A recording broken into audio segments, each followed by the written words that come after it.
قناة نجوم العرب، قناة لكل العرب.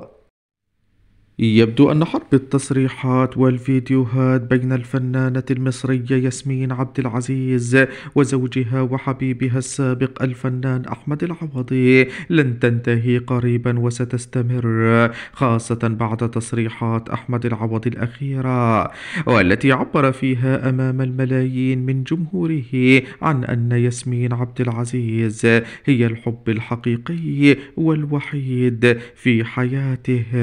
ويبدو أن تلك الكلمات قد استفزت طليقته ياسمين عبد العزيز، فبدأت بالرد على كلماته ولكن بطرق غير مباشرة. وفي أحدث جلسة تصوير للفنانة ياسمين عبد العزيز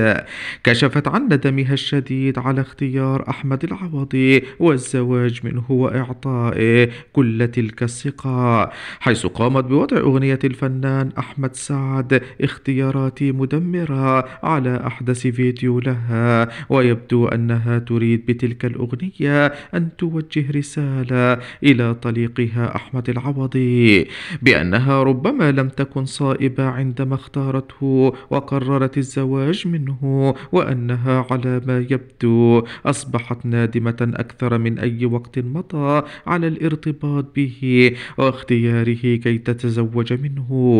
وقد رأت شريحة كبيرة من الجمهور بأن اختيار ياسمين عبد العزيز لكلمات أغنية الفنان أحمد سعد اختيارات مدمرة بعد أيام قليلة من خروج أحمد العوضي للعلن واعترافه بأنها الحب الحقيقي في حياته هو دليل واضح وصريح من ياسمين عبد العزيز بأنها ندمت ندما شديدا جدا على الزواج من أحمد العوضي، وأن اختياراتها في السابق لم تكن خاطئة فحسب لكنها كانت مدمرة لها، لأنها بعد أن ارتبطت معه بقصة حب رومانسية كبيرة أسمرت عن ارتباط رسمي فشلت تلك القصة وفشلت تلك الزيجة وانتهت نهاية درامية، وهو ما كان اختيارا مدمرا نوعا ما لجزء من حياتها.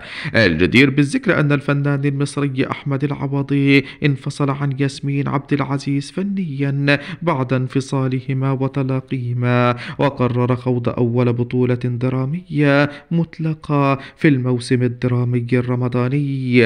من خلال دوره في مسلسل حق عرب، والذي قام ببطولته للمرة الأولى دون أن تكون معه أو تشاركه البطولة زوجته السابقة الفنانة ياسمين عبد العزيز.